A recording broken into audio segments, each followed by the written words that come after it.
evangelista Luiz Peter. A paz do Senhor, meus amados irmãos, podem tomar os vossos lugares, por favor. Como nós tínhamos combinado, solicitamos aos irmãos que fizessem leitura do capítulo 13 de Atos, que é a sequência da nossa abordagem, ou seja, da nossa abordagem do livro de Atos dos Apóstolos. Amém? Pois então abram as vossas Bíblias no capítulo 13 e deixem-a aberta. Nós vamos discorrer alguma coisa e vamos tirar alguma lição espiritual para a nossa vida desse trecho das Sagradas Escrituras. Meus amados irmãos, nós falamos na última abordagem que a igreja de Antioquia, ela foi fundada por alguns irmãos de Chipre, cujo nome nós não sabemos e a Bíblia não revela, que resolveram pregar para os gentios em Antioquia. E lá se edificou uma grande igreja, uma avivada igreja. E a partir a partir do capítulo 13, na segunda metade do livro de Atos dos Apóstolos, Jerusalém deixa de ser referência e a igreja de Antioquia passa agora a ser a referência na narrativa de Lucas, porque a partir da igreja de Antioquia se é evangelizado o mundo todo. Paulo saiu por 3 vezes, em 3 viagens missionárias, saiu de Antioquia e toda vez que voltou para Antioquia. Antioquia, cidade da Síria, capital da Síria, uma cidade gentílica, passou então a ser referência dentro da narrativa histórica da igreja, e não mais Jerusalém, como nós vimos abordando até o capítulo 12. Amém? E aqui no capítulo 13 começa dizendo, e na igreja que estava, acompanhe aí, na vossa Bíblia, e na igreja que estava em Antioquia havia alguns profetas e doutores, a saber, Barnabé, Simeão, chamado Níger, e Lúcio, Cirineu, e Manaém, que fora criado, alguma versão pode dizer que era Colasso, de Herodes, o tetrarca, e Saulo. Havia em Antioquia alguns profetas e mestres, dentre eles a Bíblia cita 5, um deles a Barnabé. Barnabé é o mesmo que nós abordamos lá no final do capítulo 4, que vendeu uma herdade e trouxe aos pés dos apóstolos, e que motivou o Ananias e Safira a vender também e mentir, porque não tinham fé para isso, mas queriam ter o mesmo status de fé, que não tinham, e mentiram para os apóstolos que haviam vendido por um valor e tinham vendido por outro, e morreram os dois, motivados na fé e na postura de Barnabé, esse homem que havia vendido uma herdade e trazido aos pés dos apóstolos. Agora ele vem de Jerusalém para a igreja de Antioquia, e ele era um dos profetas ou mestre ali da igreja. Simeão, chamado Níger, Níger significa negro. Esse Simeão provavelmente ou possivelmente é o Simão Cirineu, aquele que ajudou carregar ou carregou a cruz de Cristo. Lúcio, os irmãos me desculpem que eu estou com uma tosse bem persistente. E Manaém, que fora criado com Herodes, do tetrarca. Esse Herodes foi aquele que mandou matar João Batista. Então, estes homens eram profetas e mestres na igreja em Antioquia. O Barnabé tinha ido a Antioquia para conferir o que Deus estava fazendo lá. Deus estava operando maravilhas através dos irmãos que resolveram anunciar o evangelho aos gentios, e o Senhor começou a confirmar isso. Quando o Barnabé lá chegou, ele foi em busca de alguém que ele achava necessário para a igreja de Antioquia. Quem era este? o apóstolo Paulo, que ele então era chamado de Saulo. Ele foi buscar o apóstolo Saulo, que até então não era apóstolo, era um novo convertido, mas Barnabé, cuja visão era uma visão, que tinha uma visão de Deus, viu no apóstolo Paulo uma chamada e disse: esse homem se faz necessário em Antioquia. E ele foi em Tarso, onde Paulo estava, e trouxe para Antioquia, e Paulo passou a fazer parte desse grupo dos 5 principais homens de Deus da igreja de Antioquia. Muito bem, e servindo eles, no versículo 2, ao Senhor, e jejuando, disse o Espírito Santo: apartai-me a Barnabé e a Saulo para a obra que eu os tenho chamado. Meus amados irmãos, a primeira lição espiritual que eu tiro desse texto que estamos abordando hoje, está aqui no versículo 2 desse capítulo 13, que diz que a igreja ouviu a voz do Espírito Santo, que disse o que eles deveriam fazer. Porém, a igreja estava orando. Meus amados irmãos, a lição que eu tiro daqui é que, se nós queremos, e eu quero, ouvir a voz do Espírito Santo, só existe uma maneira: eu preciso ir para a oração. Eu preciso dobrar os meus joelhos. Eu preciso me entregar. Não há outro jeito. Não há outra maneira de estarmos em sintonia com o Espírito Santo de Deus, senão através da oração. A igreja jejuava e orava. Estamos vivendo uma época muito difícil, meus queridos irmãos. Estamos vivendo uma época em que se prega o evangelho de resultados imediatos. O fast food. Tudo é fácil, tudo se resolve no instalar de dedos, e não há mais tempo para a oração. Estão se constituindo igrejas, entre aspas, porque, do meu ponto de vista, não deveriam ser chamados de igreja, e nem nós. Se não orarmos, não temos o direito de ser chamado de igreja. Aleluia. A oração não é, meus amados irmãos, uma opção de alguém. Não é algo que eu posso fazer ou não. Se eu não oro, eu não sou cristão. Porque a oração não exige técnica. A oração não exige nem uma expertise. Não. A oração só exige um quebrantamento e um coração aberto. Aleluia. Aleluia. Se você quer ver a glória de Deus se manifestar na tua vida, Lamachura manda candala machá. Se você quer ver o Espírito Santo operar na tua vida e na vida dos teus familiares, ore. Aleluia. Aleluia. Se você quer ver Deus operar, se você quer ver Deus curar os enfermos, se você quer ver Deus operar na tua vida, dentro de um contexto geral, ore. Aleluia. Se curve, se quebrante diante de Deus. Dedique tempo para a oração. Nós não chegaremos a lugar algum, muito menos no céu, se nós não orarmos. Não pensem vocês que o Evangelho é uma filosofia de vida.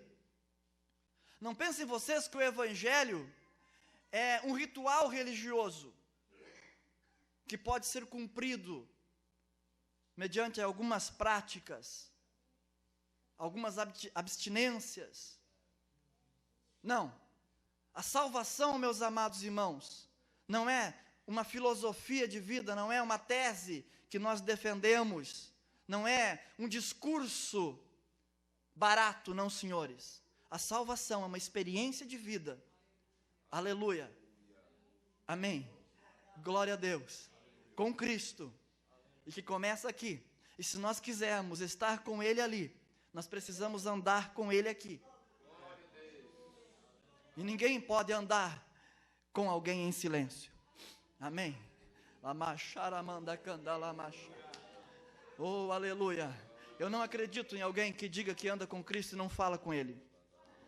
Eu não acredito em alguém que diga que anda com Cristo e não conversa com Ele, e não o ama. Eu não acredito em alguém que diga que ama alguém e não conversa com esse alguém. Portanto, meus amados irmãos, aleluia, é muito mais sério, aleluia, o nosso desafio. Eu não estou colocando aqui algo inatingível, eu simplesmente estou dizendo a você que nós precisamos orar. Amém?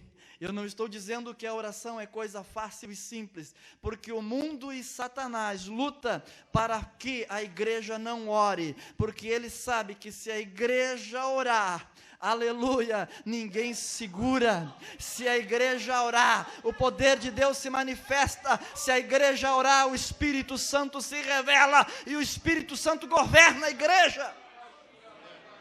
Aleluia, aleluia.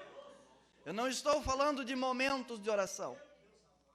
O pastor estava falando aqui do tempo que ele destinava a estar na presença de Deus, que ele dedicava ao Senhor. Eu não estou falando, meus amados irmãos, de chegar à noite, dobrar o joelho ao lado da cama e dizer: Senhor, muito obrigado por esse dia, abençoa a noite que nós vamos passar, amém. Isso não é oração. Eu não estou falando de chegar à beira da mesa com toda a família reunida e dizer: Senhor, muito obrigado pelo alimento que o Senhor disse. Não é oração. Aleluia. Isso não te deixa em condição de ouvir a voz do Espírito Santo. Sabe por quê, meus amados irmãos? Porque o Espírito Santo não fala em turbulência. Você precisa se aquietar na presença de Deus. Aleluia. Aquietai-vos e vede que eu sou o Senhor. E só tem um jeito de nos aquietarmos, é na oração. Aleluia. Só tem uma maneira de nos aquietarmos, é nos jogarmos aos pés de Cristo. Aleluia. E ali ficarmos, muitas vezes sem palavras, mas gemendo e dizendo: Senhor, eu estou aqui. Aleluia. Aleluia, aleluia, estou aqui, fala comigo. Glória a Deus. Ele fala. Meus amados irmãos, o Senhor sempre fala. A questão é que nós nunca estamos com o ouvido afinado para ouvi-lo, porque nós não oramos, nós não sossegamos o nosso coração na sua presença. A igreja de Antioquia, ela tinha um diferencial: ela orava e jejuava. Aleluia. Glória a Deus. E servindo eles ao Senhor, jejuando, disse o Espírito Santo: apartai-me a Barnabé e a Saulo para a obra que eu tenho chamado. Oh, glória a Deus. O Espírito Santo é o governador da igreja. Não é o pastor, não, senhores. Não é o líder, não é o obreiro, não. É o Espírito Santo. E eu lhes falei a partir do capítulo 2 de Atos, o grande segredo de que a igreja precisava esperar a experiência, aleluia, do dia do Pentecostes, é porque a partir dali, quem governa é o Espírito Santo. Quem manda é Ele, aleluia. Mas nós precisamos ouvi-lo, precisamos entendê-lo. Precisamos abrir o coração. Falou então o Espírito Santo e disse: apartai. Observe que o Espírito Santo, aleluia, ele considera a igreja e não o indivíduo. É que tem muita gente confundindo as coisas. Tem muita gente que entende de forma errada e diz assim: eu sou igreja. Não, você não é igreja. Você só é igreja se você estiver ligado ao corpo. Entenderam? O indivíduo sozinho não é igreja, porque a igreja é um corpo com diversos membros. O braço só é um corpo se ele estiver ligado ao corpo. Se ele não estiver ligado ao corpo, ele é um braço, ele é qualquer coisa, e morto ainda. Ele precisa estar ligado. Então, o braço só é corpo se estiver ligado ao corpo. Amém? Nós só somos igreja se estivermos ligados à igreja, porque o Senhor Jesus, ele tem compromisso com a sua igreja e não com indivíduos. E ele manda, ele comanda, ele governa através da sua igreja. Veja que o Espírito Santo não falou para Paulo e Barnabé, e não disse: eu chamo vocês para uma obra que eu tenho com vocês. Agora vocês vão. E eles levantam e dizem assim, olha, igreja, o Senhor falou com nós e nós vamos ter que partir. Não, disse o Espírito Santo, separai para mim a Barnabé e Saulo. O Espírito Santo manda a igreja, fala para a igreja, separar Barnabé e Saulo. Entenderam, irmãos? Aleluia. Glória a Deus. O Espírito Santo governa. Amém. Mas ele não é anarquista, não, senhores. Existe organização. E o Espírito Santo falou e disse, separai-me. Por que a igreja está inserida no processo? O Espírito Santo está dizendo, vocês têm que fazer isso. A igreja, os líderes, impuseram as mãos e despediram Barnabé e Saulo para a obra que o Espírito Santo já havia designado. No 13, então, jejuando e orando, pondo sobre eles as mãos, os despediram. Amém? O 4, e assim estes, enviados pelo Espírito Santo, entenderam, irmãos? Aleluia. Ser enviado pelo Espírito Santo não significa que eu não respeito mais ninguém, eu não respeito pastor, eu não respeito obreiro, eu sou guiado pelo Espírito. Não, guiado pelo Espírito Santo, segue o método do Espírito Santo. O Espírito Santo mandou a igreja separar, e a igreja separou e enviou. E eles, a Bíblia diz, assim agindo, eles estão enviados pelo Espírito Santo, desceram a Seleucia, e dali navegaram para Chipre, apenas para nos situarmos geograficamente. A Seleucia era uma cidade onde havia o porto de Antioquia. A cidade de Antioquia tinha o porto que era Seleucia. E chegando a Salamina, anunciaram a palavra de Deus nas sinagogas dos judeus, e tinham também a João como cooperador. Salamina era a cidade-porto de Chipre, para onde eles foram. Chegando lá na cidade de Salamina, anunciavam a palavra de Deus nas sinagogas dos judeus. Por que isso? Outra lição espiritual que eu quero compartilhar convosco, que Salamina, ela era uma cidade de Chipre. Chipre era a cidade natal de Barnabé. Ou seja, eles começaram a pregar o evangelho justamente por onde o Barnabé era conhecido, ou conhecia. Por que será? Nós temos, irmãos, nós temos um costume, e muitas vezes nós chamamos de bíblico, porque Jesus disse que um profeta não tem glória, não tem honra, senão na sua própria casa. Aí nós passamos a adotar a ideia que nós não podemos pregar para os nossos, que para os nossos outros têm que pregar, que é muito mais difícil pregar para os conhecidos e para os nossos. Pelo contrário, a lição que a Bíblia nos dá é que nós devemos começar pela nossa própria casa. Ninguém mais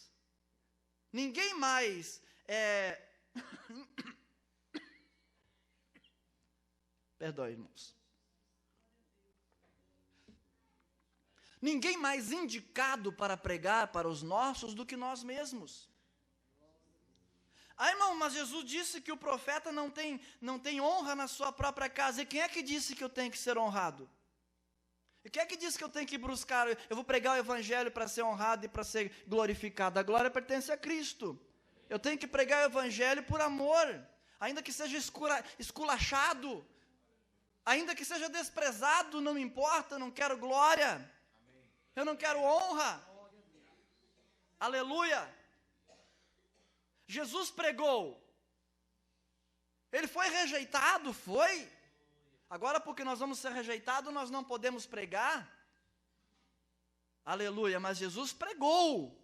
Foi rejeitado. E ele disse sim, dentro da sua própria casa ele foi rejeitado. Onde era para ser acatado, atendido, honrado, mas não foi. Mas não deixou de pregar o evangelho. Amém, irmãos? Ninguém mais indicado para pregar para os nossos do que nós mesmos. Só que para pregar para os nossos, nós precisamos ter testemunho de vida. Não é verdade? Nós precisamos dar exemplo, e muitas vezes nem palavra é necessário. Porque alguém olha para nós, aleluia, e vem a nós. Porque vê em nós um canal, aleluia, por onde Deus opera. Sabe que somos homens de Deus e mulheres de Deus. Começa a evangelizar a tua própria casa. Não tenha medo de evangelizar os teus, de dizer que Jesus é maravilhoso. Aleluia. Desafie, porque isso vai fazer com que você se aperfeiçoe.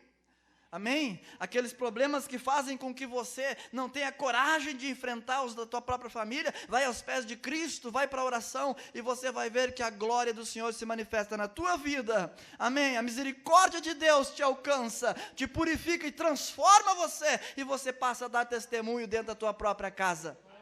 Amém? Aleluia. Chegando, eles foram para as sinagogas, no versículo 4.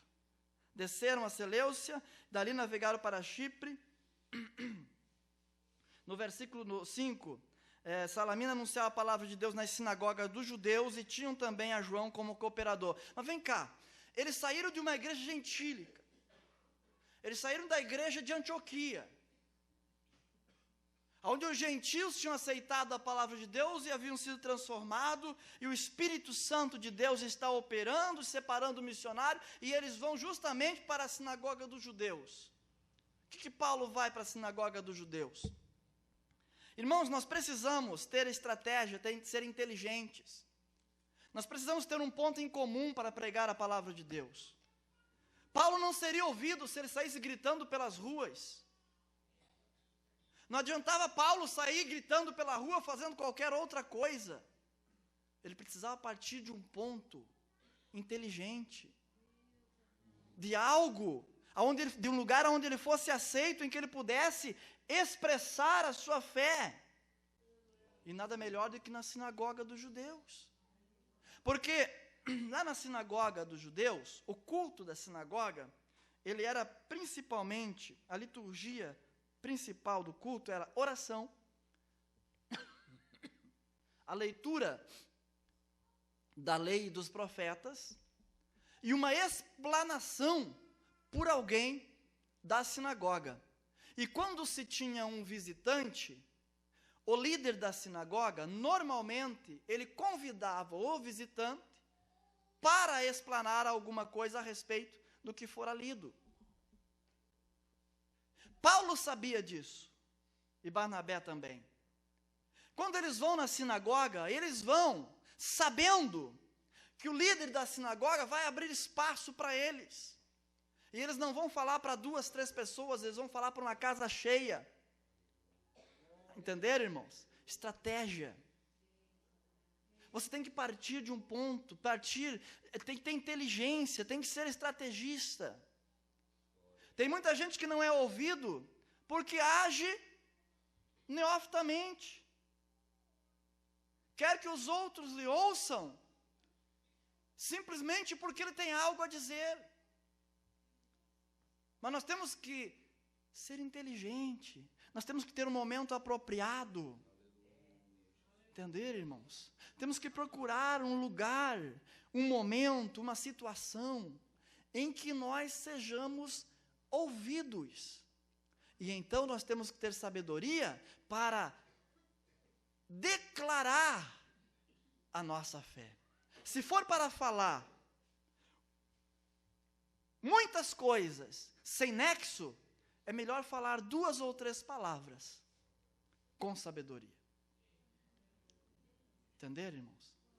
Vai haver um momento especial, o momento certo para você dizer para o teu vizinho, para o teu amigo, para o teu colega de trabalho, para o teu colega de faculdade. Vai ter um momento certo em que você vai poder dizer para ele assim: eu conheço um Jesus, o Senhor da igreja. Ele pode acalmar o teu coração e cuidar da tua família. Preste atenção nas oportunidades. Eu sei, amém, eu sei te orientar. Vamos comigo na igreja, porque o Senhor pode mudar a tua vida. Veja o momento certo. Irmãos, tem gente que afasta todo mundo dele. porque ele não tem inteligência. Ele sai ofendendo todo mundo. Em momentos inapropriados, ele quer que os outros parem para ouvir a explanação da sua fé. Quer fazer discurso em momentos inapropriados. Cale-se. Aleluia. Ore. E deixe o Espírito Santo conduzir você. Amém. Aleluia. Deixa Ele usar as faculdades que Deus te concedeu como ser humano. Deixa Deus te usar, como muitos dizem aí, deixa Deus te usar, então deixa mesmo. Amém?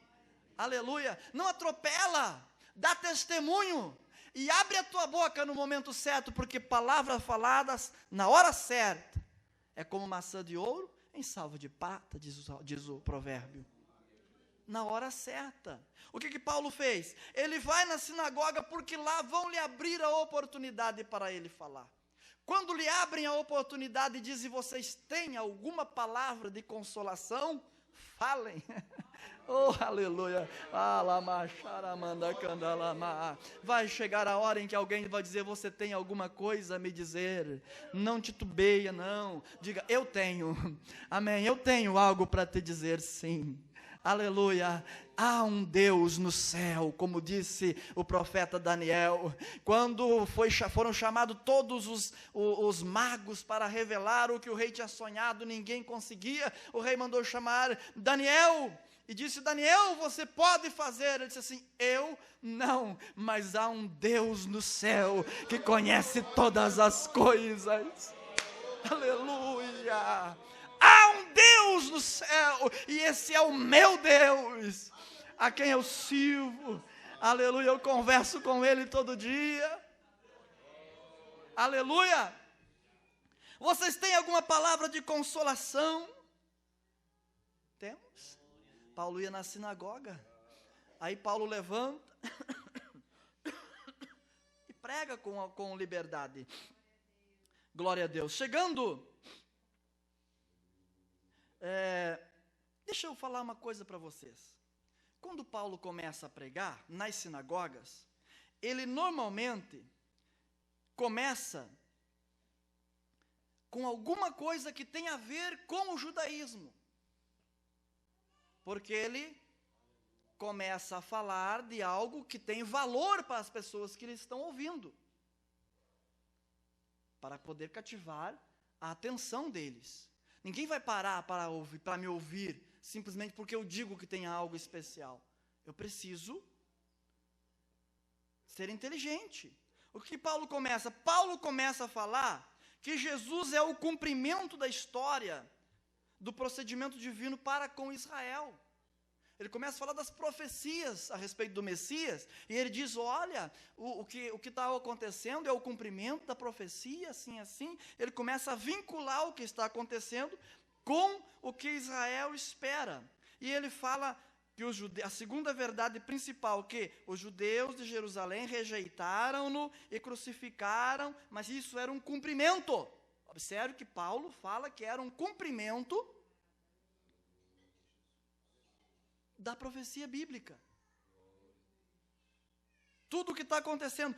Outra verdade, Deus cumpriu sua promessa feita aos seus pais, ressuscitando Jesus dos mortos. Ele não fala que a ressurreição de Jesus é um fato excepcional. Não, ele diz assim, isso é um cumprimento de uma profecia que vocês conhecem. Ele começa a linkar as coisas e mostrar os fundamentos, e fala das bênçãos do perdão e da justificação que a lei não podia fornecer, e são agora oferecidas em nome de Jesus. Entenderam, irmãos? Isso era o que Paulo falava nas sinagogas. Amém? Isso que eu estou falando, nós vamos encontrar lá no versículo 42, já que está narrado um dos discursos de Paulo em uma das sinagogas, essa sinagoga lá de Antioquia da Pisídia. Observe, meus irmãos, que essa Antioquia aqui que nós falamos, onde a igreja havia um grande avivamento, é a Antioquia, capital da Síria. Lá, a partir do versículo 14, nós temos uma outra Antioquia da Pisídia, que não tem nada a ver com essa Antioquia. Não confundam, tá? Só mais um pouquinho. Glória a Deus. 6. E havendo atravessado a ilha até Pafos, acharam um certo judeu mágico, falso profeta, chamado Bar-Jesus.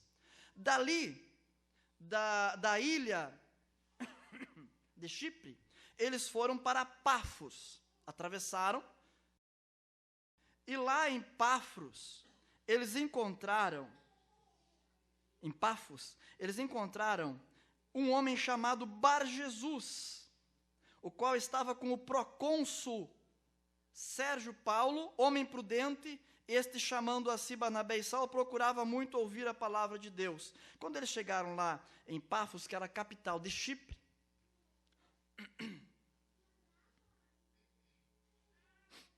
eles encontraram um procônsul, um governador, o governador de Chipre, que queria ouvir.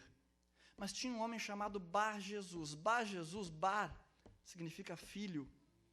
E Jesus, Josué, do hebraico, salvação. Filho da salvação. Bar-Jesus, filho de Jesus, filho da salvação. Este homem era judeu. Quando o procônsul começou a ouvir Paulo e Barnabé e Paulo, ele quis atender. Mas o Bar-Jesus, ele viu que se este homem desse atenção ao que Barnabé e Paulo estavam pregando, ele ia perder o seu crédito. E ele começa a resistir a Barnabé e Paulo. Irmãos, aqui é um ponto que eu quero argumentar com vocês. A maior resistência que existe não é porque as pessoas não crerem no que está sendo pregado. É porque o que está sendo pregado vai mexer com algo que é importante demais para elas. Entenderam? O Bar-Jesus, não é que ele não estivesse crendo no que Barnabé e Paulo estavam pregando.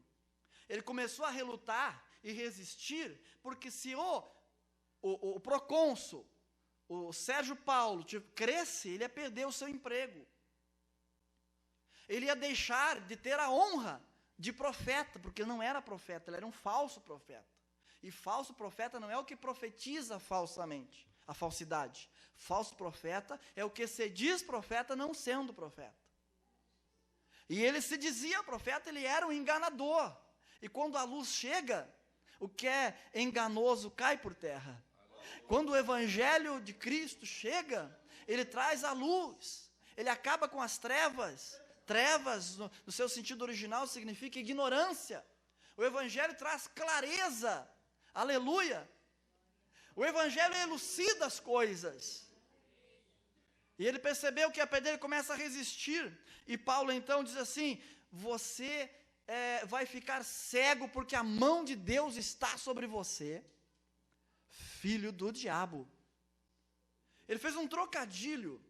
O filho de Jesus, ou o filho da salvação, Paulo chama de filho do diabo. Irmãos, o evangelho não é coisa simples, não, senhores. O Senhor Jesus diz: não joguem pérola aos porcos. Tem muita gente que pensa, irmãos, que nós temos que implorar para que as pessoas aceitem. Não!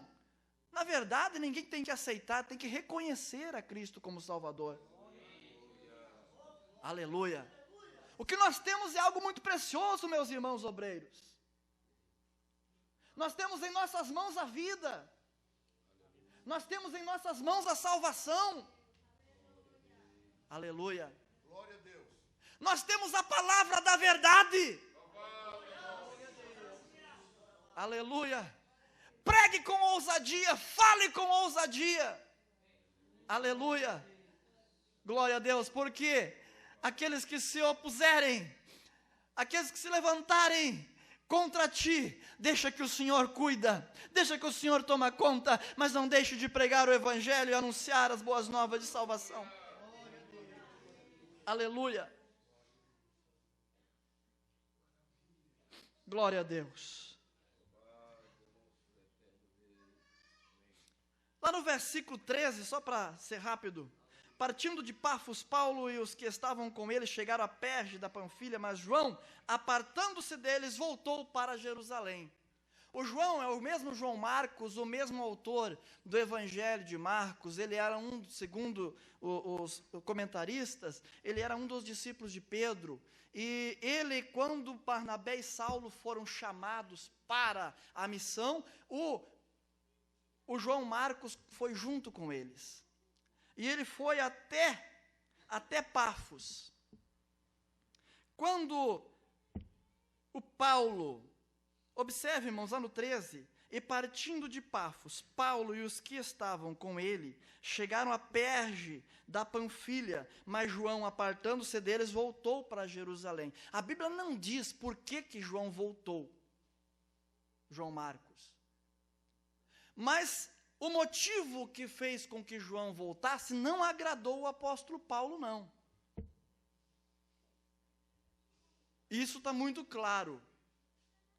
Algumas possibilidades nós podemos ver aqui. E uma delas, meus amados irmãos, é que o Barnabé, ele era primo de João Marcos. Alguns dizem sobrinho. João Marcos, sobrinho de Barnabé. Lá quando eles saíram de Antioquia, era Barnabé e Saulo. Amém? A principal liderança era Barnabé. Barnabé e Saulo. Barnabé e Saulo. Barnabé e Saulo. Quando eles chegam em Chipre, quando eles pregam, quando Paulo denuncia o Elimas é um nome árabe, da Arábia, é um nome árabe. É o mesmo Bar Jesus, é um nome árabe, é o mesmo Bar Jesus. Ele denuncia e ele fica cego. O Elimas fica cego, o Bar Jesus fica cego e o procônsul aceita Jesus. Reconhece o evangelho pregado. Só que a partir dali, se inverte, parece que a principal liderança não é mais o Barnabé, e sim Paulo. Que a partir daqui o Saulo passa a ser chamado de Paulo. Portanto, só depois de muitos anos da sua conversão é que Saulo passa a ser chamado de Paulo. É errônea a visão, o entendimento de que Paulo era Paulo até aceitar Jesus, Paulo era Saulo até aceitar Jesus e foi transformado em um Paulo. Tem até um hino que diz assim, isso não é verdade. O Saulo é um nome hebraico, e Paulo já é grego, ele passa a ser chamado de Paulo a partir do momento em que ele começa a anunciar o evangelho aos gentios. A partir daqui, só que a liderança se inverte. Observe que a Bíblia diz assim, no 13, e partindo de Pafos, não diz mais Barnabé e Saulo. E partindo de Pafos, Paulo e os que estavam com ele. Tem gente, irmãos, que não aceita troca de liderança, a inversão. Tem gente que não aceita subordinação.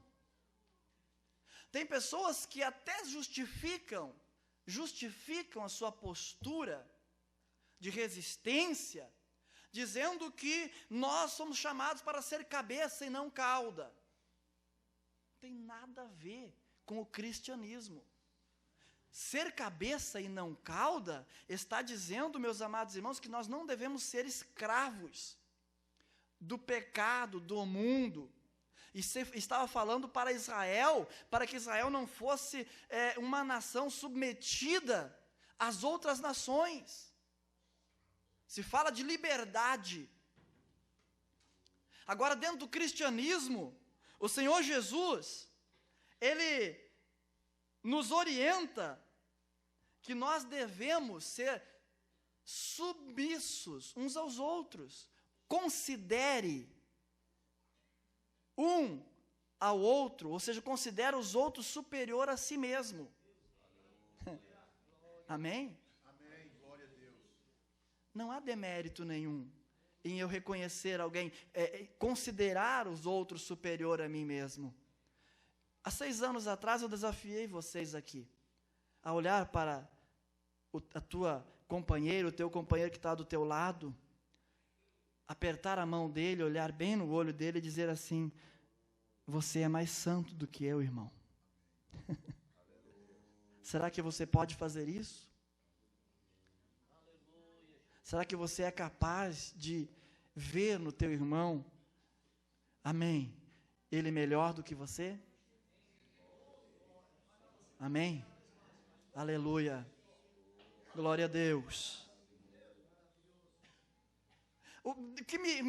Eu sou levado a acreditar que o João Marcos não gostou muito da ideia de que o seu tio, o seu primo Barnabé, agora não é mais a principal liderança, e agora Paulo decide a ir a Perge, uma cidade idólatra, e aí Barnabé, não está certo isso, e ele resolve voltar então.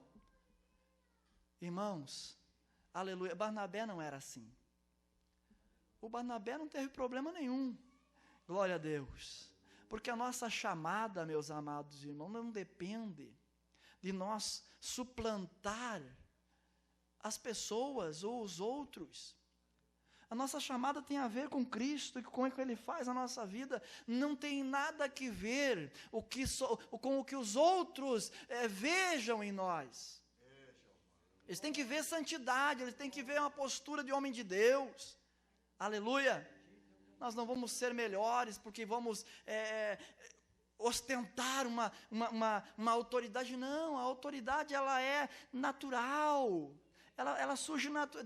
Deus conosco, vai acontecendo as coisas sem forçar. Deixa Deus agir, deixa Deus fazer. Se alguém que está do meu lado, glória a Deus, foi chamado para exercer sobre mim a liderança, isso não é demérito nenhum para mim. É preciso, meus amados irmãos, graça de Deus, amém, para continuar sendo a mesma pessoa, ombro a ombro, do mesmo jeito, com o mesmo sentimento, como fez Barnabé. Barnabé não se sentiu ofendido, porque agora era Paulo e os que lhe acompanhavam, não era mais Barnabé e Saulo. Tem gente que tem que ser o primeiro, se eu não for o primeiro, não faz nada. O nome dele tem que estar em evidência. Se não tiver o nome dele, não conta com ele. Isso não é cristianismo. Aleluia. Isso não é cristianismo. Isso não é o que o Senhor espera da sua igreja. Amém. Se alguém quer ser o primeiro, que seja o último. Se alguém quer ser líder, que seja o servo. Alamachai. Este é o meu Cristo. Esse é o cristianismo. Esta é a igreja. Aleluia. Louvado seja o nome do Senhor. Aleluia. Para encerrar, meus amados irmãos, o último tópico. Lá, depois que Paulo dá o seu discurso, e ele termina lá no 42, aleluia, no segundo sábado, quando ele volta, depois do seu discurso, dentro da sinagoga tem uma multidão também de gentios. E Paulo sabia que ia ser rejeitado pelos judeus. Mas como eu falei para vocês, a estratégia, irmão, se um resistir você, tem 3, 4, 5 que vão te ouvir. Entenderam? Não te ofenda, não fujas, não desista. Amém? Amém, aleluia, permanece. Os judeus não iam aceitar e não aceitaram a mensagem de Paulo. Mas ali ouvindo, haviam muitos que temiam a Deus. E que ouviram e que voltaram no sábado seguinte. E tem uma expressão bíblica, lá no 44, assim, no sábado seguinte ajuntou-se quase toda a cidade. Isso é uma hipérbole, claro, uma força de expressão para impactar. Mas veio uma multidão de gente para ouvir Paulo no próximo sábado. Provocou o ciúme de novo. E eles começaram a perseguir Paulo. Só que olha o que eles fizeram. Eles incitaram, versículo 50, mas os judeus incitaram algumas mulheres religiosas e honestas, e os principais da cidade levantaram perseguição contra Paulo e Barnabé, e os lançaram fora dos seus termos. Irmãos, irmãs que estão aqui, a mulher, ela tem uma influência tremenda. Eles viram isso. Ali na Ásia Menor, as mulheres eram muito mais consideradas do que no resto do império. Mas o que eles fizeram? Eles incentivaram as mulheres, incitaram elas a convencer os seus maridos para perseguirem a Paulo e Barnabé. A mulher, ela tem uma influência sobre o seu marido enorme. Enorme, irmãos. E aqui que eu quero chamar a atenção, porque a Bíblia diz que eram mulheres religiosas e honestas. Não eram mulheres levianas. Eram boas mulheres. Mulheres religiosas e honestas. Acontece, meus amados irmãos, que é característica da mulher. A mulher é mais sensível. A mulher se deixa levar mais facilmente. Se emociona mais facilmente. Entenderam? Eu não sou machista, pelo contrário, eu gosto muito de trabalhar com as irmãs. Prova é que eu tenho várias irmãs em liderança. Agora, uma coisa é certa: nenhuma mulher, segundo o conceito bíblico, poderá ser líder se não houver submissão ao seu marido. Porque a Bíblia diz que o cabeça da mulher é o marido, e o cabeça do marido é Cristo. Isso não significa que a mulher é insignificante, não. Isso significa que cada um tem que atender o seu papel, tem que cumprir o seu papel. E a mulher não é autoridade sobre o seu marido. Ela precisa ser submissa. Ela precisa honrar. A Bíblia diz que a mulher tem que honrar o seu marido. Irmãos, e por causa disso, tem muitos homens de Deus, e aqui me permitam até dizer, até pastores, encarregados de congregação, tem muitos que vão me ver pela internet, e que estão tirando o rebanho que o Senhor lhe deu das mãos do seu senhor, e estão entregando nas mãos da sua senhora. Porque a sua esposa está influenciando diretamente no seu ministério e comandando, e ele só tem o nome de que é pastor, de que é encarregado. A mulher dita as regras para ele. Ei, é de você que Deus vai cobrar o que ele entregou nas tuas mãos. Não é da tua esposa. Ela pode ser facilmente induzida. Ela é mais sensível, ela precisa da tua proteção.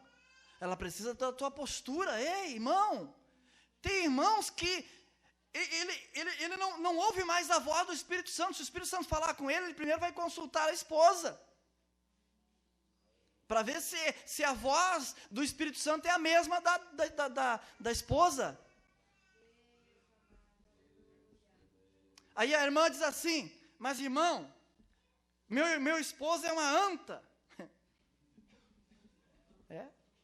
Mas quem foi que casou com essa anta? Foi você. Casou com essa anta, agora dá pasto para ela e mantém ela dentro da água.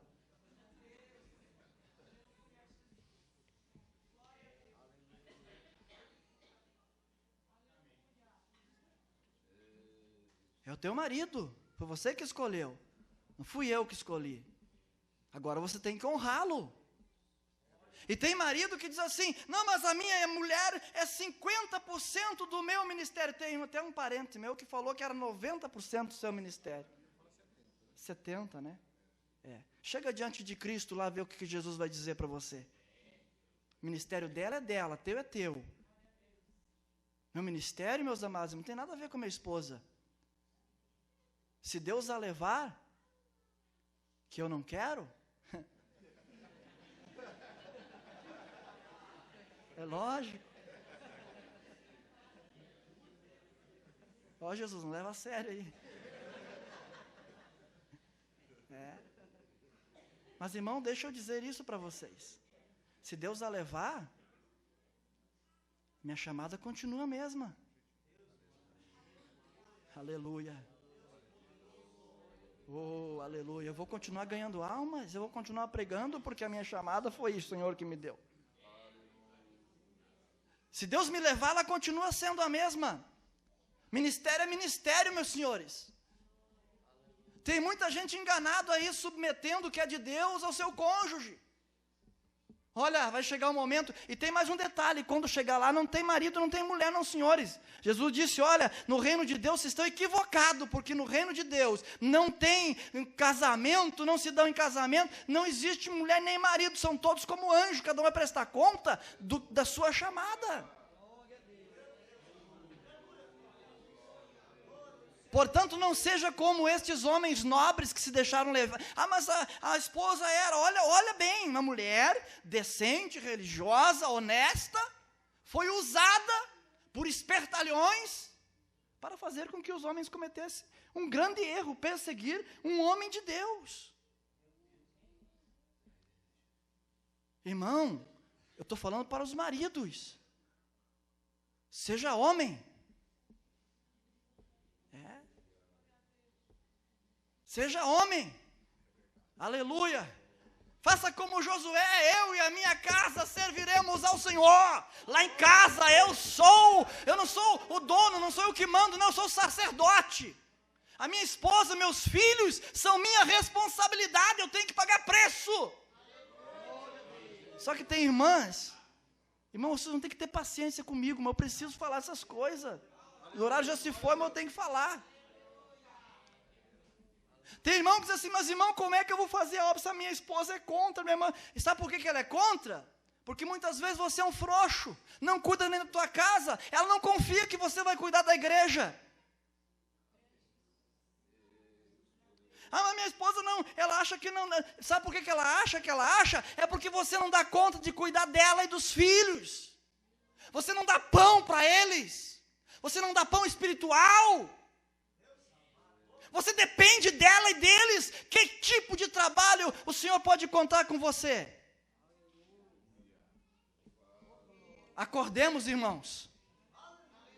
O Senhor não foi chamar a atenção da esposa de Eli, quando seus filhos pecavam na porta do templo. Quem quebrou o pescoço foi Eli. Portanto, meus amados irmãos, você é responsável pela tua família. E você é responsável, e muita responsabilidade está sobre os nossos ombros, com a nossa chamada. Por que Deus nos chamou? Aleluia. Glória a Deus. Aleluia. Aleluia. Ouça a sua esposa. Converse com ela, mas saiba, aleluia, que a tua responsabilidade está sobre os teus ombros. E ela precisa de você. Ela precisa que você tenha uma postura de responsabilidade. Ela precisa olhar para você e dizer, o meu esposo é um homem de Deus. O meu esposo tem comunhão com Deus. Aleluia, eu posso ir ter com ele nas minhas dificuldades. Ele vai orar por mim, Jesus vai me curar. Amém. Aleluia. Ele vai me orientar no que eu devo fazer. Glória a Deus. Aleluia. Aleluia, aleluia, aleluia. Aleluia, acorda, irmão. Acorda, irmã. Faça a obra do Senhor. Honra o teu marido. A Bíblia diz, irmão, sabe que o homem, Jesus, ou seja, o apóstolo Paulo, lá em Efésios capítulo 5, ele revela uma coisa interessante. Ele diz assim, marido, amai as vossas mulheres. A mulher precisa ser amada. Ela precisa ser amada.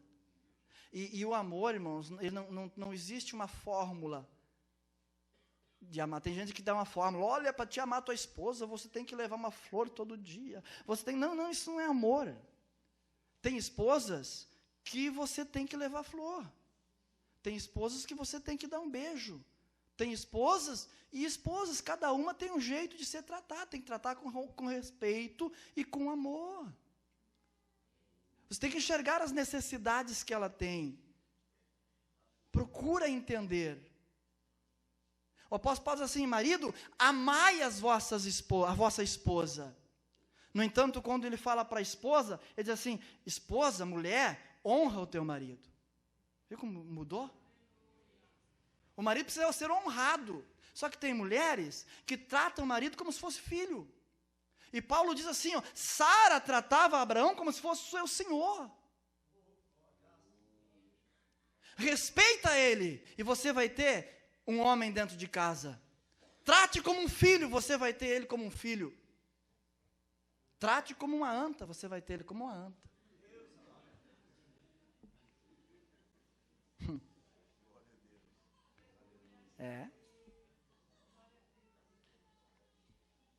Se imponha. Se imponha. Você vai ver o que você vai ter daqui um pouco. Me permitam dizer. Você está como um cachorrinho fazendo xixi no teu pé. Tem mulheres, irmãos, que faz, ele não honra o seu marido. Não honra, mas casou com ele, né? E aí agora, irmãos, casamentos estão destruídos. Eu tenho que falar essas coisas sim. E tenho que falar abertamente, para que você entenda.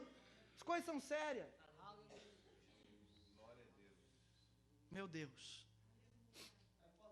1 ano, 2 anos casado, é incompatibilidade de gênero. Sabe por quê? Porque não quer abrir mão da sua vida individual. Aí meus sonhos, queria cumprir os teus sonhos e não casasse. Agora é uma vida 2, tem que sentar e conversar. Tem que definir novas coisas, novas metas, novos projetos. Vai aos pés de Cristo. Te humilha. Busca a graça de Deus. Mas eu não amo mais. O mesmo amor que fez você unir é o mesmo amor que faz separar. Tem gente que a base do casamento é coisa nenhuma, amor, coisa nenhuma. A base do casamento é a unidade. Se não está amando, vai aos pés de Cristo, que Ele produz amor no teu coração. Mas eu nunca amei, irmão. Amor é ingrato.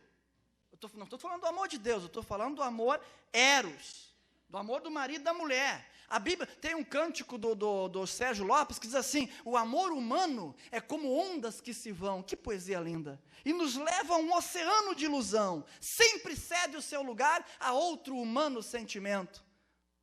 Fazendo propaganda para o Sérgio Lopes aqui. De onde vem a guerra, o ódio e a opressão. Mama, eu tenho, porque tem que casar? Porque eu amo. E aí até o amor está perdendo a sua força. E para fortalecer mais esse termo, eu amo de paixão. É mais que amor. Eu amo, então tem que casar. Aí dali uns dias vem, eu tenho que separar. Por quê? Porque eu não amo mais. Sim, mas e aí? Mas se ama tem que casar. Se não ama, não tem que permanecer casado. O mesmo amor professado para casar é o mesmo amor que faz com que separe. E aí diz assim: eu nunca amei ele. Irmão, esse amor é tão ingrato que quando você deixa de tê-lo, ele passa uma sensação de que você nunca amou. Aquele amor de paixão que existiu, ele apaga. Não é verdade? Quantos vocês, pessoas que eram apaixonados quando resolvem se divorciar, eu nunca amei, apaga. Quando deixa de amar, apaga tudo. Vai aos pés de Cristo. Aleluia, porque a base do casamento é a unidade. É quando você olha para a tua esposa e você percebe que ela é parte agora, aleluia, de você. São os dois uma só carne. Aleluia. Quando você olha para o teu esposo e você não vê uma pessoa a quem você pode expor, a quem você pode falar dele, não, ele é você mesmo. É a unidade. É os mesmos propósitos, é a mesma visão. A partir daí, você começa a construir o amor. Aleluia, ele surge agora com a graça de Cristo. Aleluia, e junto com o amor vem o companheirismo, a amizade, o respeito. E aí vai.